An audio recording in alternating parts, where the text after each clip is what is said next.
Alors, le Real Madrid, le club est vraiment à un tournant critique. L'avenir de l'entraîneur est plus qu'incertain et tout va se jouer dans la semaine qui vient. On va décortiquer ça ensemble. La question qui est sur toutes les lèvres, c'est bien celle-ci. Bon, petit détail, le nom sur l'image, Xavi Alonso, c'est une petite coquille. On parle bien sûr du coach actuel. Mais la question de fond, elle, reste la même. Est-ce que ses jours sont comptés? L'étau se resserre, c'est certain, et on va voir tout de suite pourquoi. Ok, donc première partie, l'entraîneur est clairement sur la sellette. On parle d'une semaine absolument décisive. La pression, elle est monstrueuse. Au Real, on le sait, les exigences sont énormes et le calendrier, il ne pardonne pas. Chaque match, là, c'est un véritable test. Et le truc, c'est que ça va plus loin que les simples résultats. Non. Le club, ce qu'il demande, c'est un véritable changement radical. Un électrochoc, quoi. Dans la performance, mais aussi dans l'ambiance, dans l'attitude sur le terrain. Gagner, c'est bien, mais ça ne suffit plus. Il faut la manière. Alors, voilà le programme qui va décider de son avenir. C'est un véritable parcours du combattant.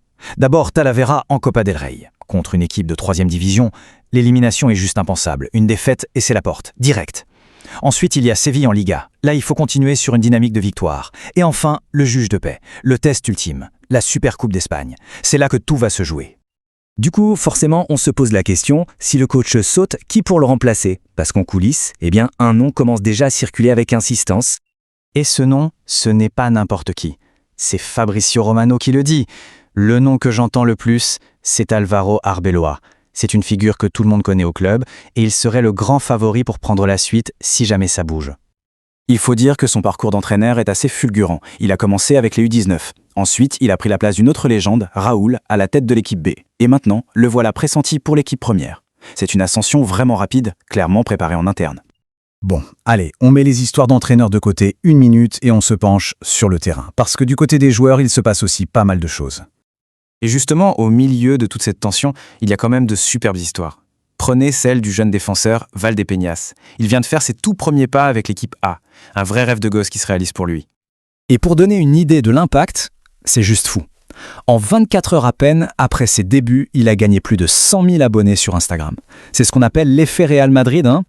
Il a d'ailleurs posté un message très touchant sur ses réseaux. « Depuis que je suis enfant, je rêvais de ce moment. » C'est simple, c'est plein d'émotions. On sent que c'est un jeune qui a la tête sur les épaules et qui a faim de continuer.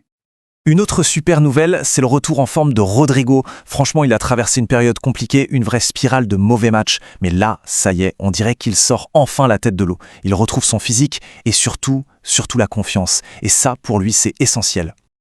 Allez, un petit point rapide sur l'effectif. Eduardo Camavinga, on s'attend à le revoir pour le match contre Séville. Et ça, c'est une excellente nouvelle. Et pour le match de coupe, c'est Andriy Lunin qui sera dans les buts, histoire de faire souffler un peu le titulaire. Ok. Maintenant, on va élargir un peu le champ et regarder ce qui se passe autour du club. Il y a quelques infos intéressantes sur des personnalités qui sont liées, de près ou de loin, au Real. Regardez-moi cette stat, elle parle d'elle-même. Sur les 5 dernières saisons en Liga, le meilleur passeur décisif, c'est qui? C'est Vinicius Junior. 37 passes décisives. Il est tout simplement le joueur le plus créatif du championnat sur cette période. Et pour finir, 3 petites infos en vrac. 1. Carlo Ancelotti, il serait en discussion très avancée pour prolonger avec le Brésil jusqu'en 2030. 2. Sergio Reguilón, l'ancien de la maison, qui vient de signer à l'Inter Miami. Et 3. Le jeune prodige Endrick, qui va être prêté 6 mois à l'Olympique Lyonnais pour prendre du temps de jeu. Et on termine avec une nouvelle qui fait toujours plaisir aux supporters. La tradition est maintenue. Le 30 décembre, il y aura un entraînement ouvert au public au stade Alfredo Di Stefano. Un super moment de partage juste avant de passer à la nouvelle année. Voilà, on se quitte sur cette grande question. Avec un coach sur la sellette, une équipe en pleine transition, à quoi va ressembler le Real Madrid en début d'année?